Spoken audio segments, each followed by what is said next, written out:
For those of you who don't know, this is Shane Vaughn. You know how they killed President Donald Trump? They didn't pull a bullet through him. They did something worse. They destroyed his ability to speak. Pastor of First Harvest Ministries in Mississippi. He's a Trump supporter, but it goes a little beyond support. I feel like the correct term is Trump cult member. He released a new video the other day, so let me make the case that he's a cult member, and then we'll take a look at his latest video. Let's get into it.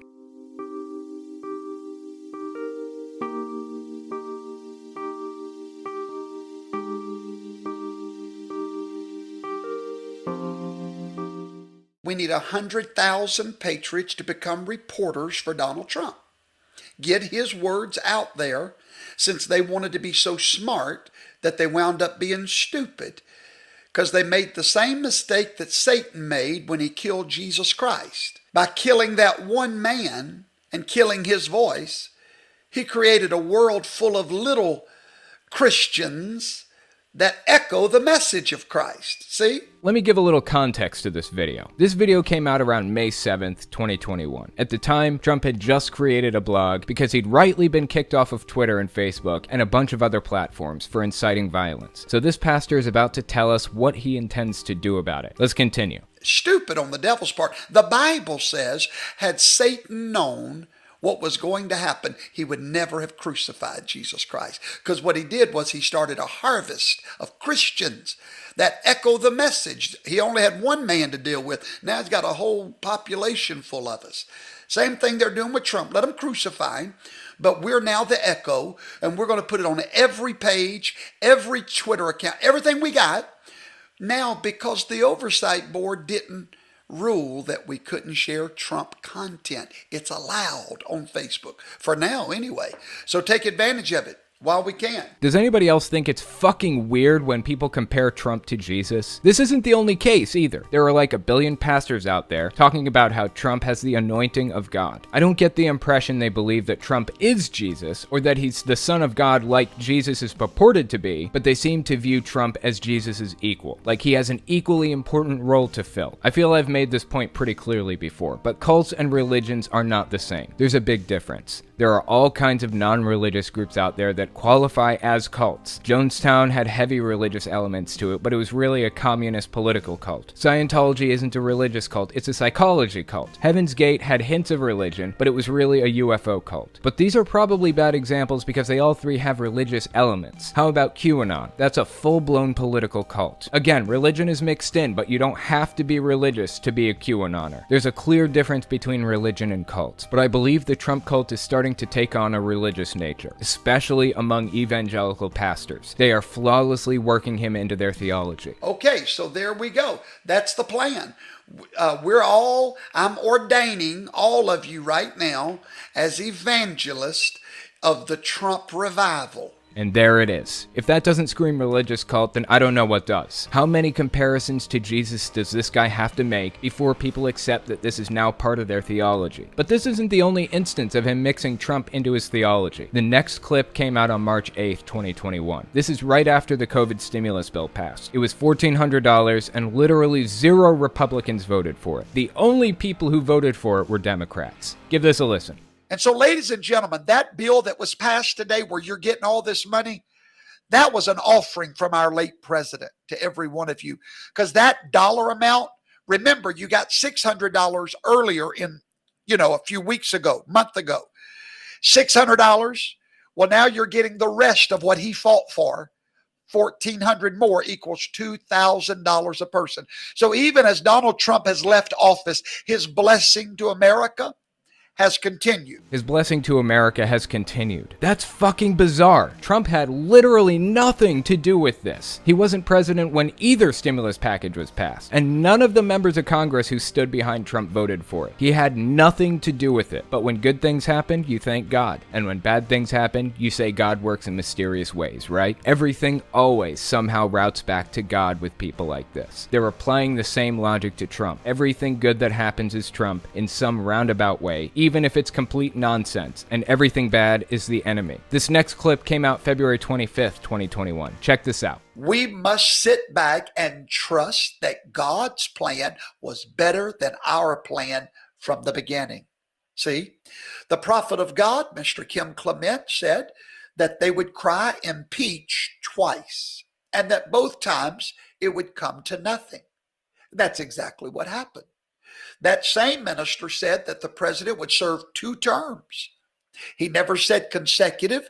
That was read into his prophecy, but he didn't say it. He said 2 terms.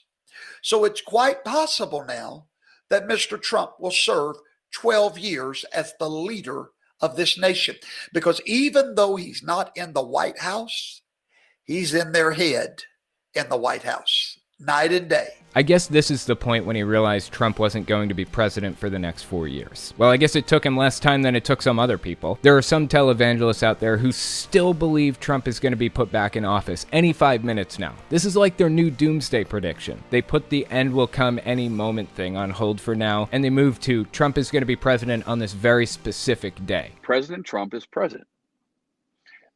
We will be rejoicing in the streets by March, April, May, June. Watch what the Lord does, but I believe that April, I would be surprised if things don't happen by the end of April. Now, I'm talking the 23rd, 24th, and 25th, which I believe are key dates. I said by spring, which starts officially June the 23rd, we'd be dancing in the streets. The Trump administration is on its way in. The Biden administration, the fake administration, Biden's administration's on its way out. Even Trump seems to think he'll be back in office by August. I honestly thought televangelists would know better than to make hard predictions like that. It ended badly for who knows how many cult leaders throughout history. When the date comes and goes, they always end up looking like idiots. Every single time. But they don't think they're going to look like idiots when they make the prediction for when Trump will be president again? What is going through these people's heads? I haven't talked much about Shane Vaughn before, so I wanted to lay a little foundation before showing you the newest clip. Now that I feel I've proven this guy is completely out of touch with reality, let's take a look. This clip came out on June 8th, 2021. Let's watch. They want to make illegal, and they have in North Korea,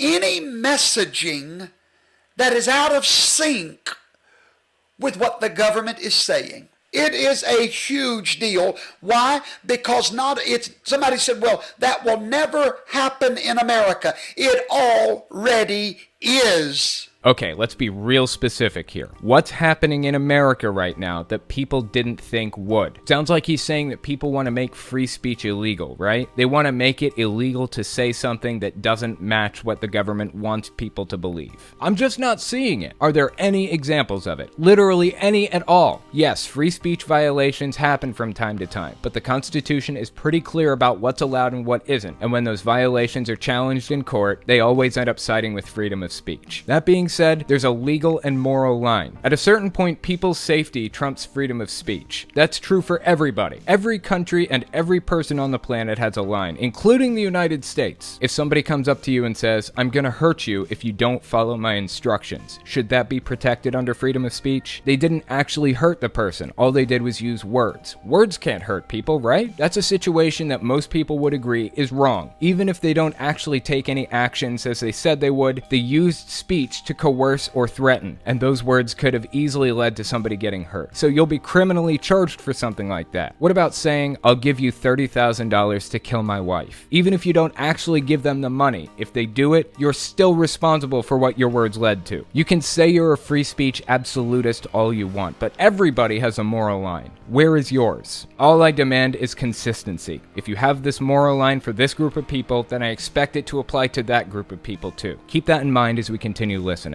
Control the way the people think, and then make those that think contrary to the masses, belittle them to such a place to where they're all a bunch of freaks. They're all a bunch of fringe people.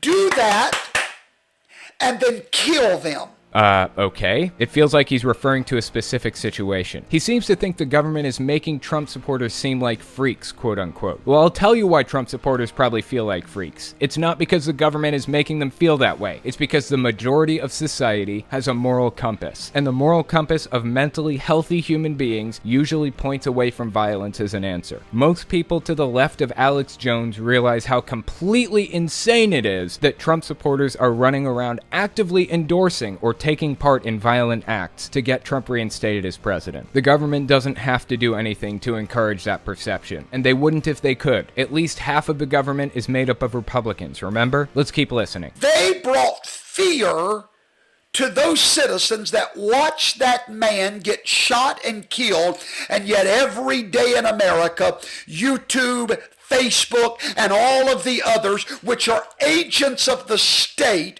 do the same thing. They kill those that bring in foreign information that doesn't line up with what the government agrees with.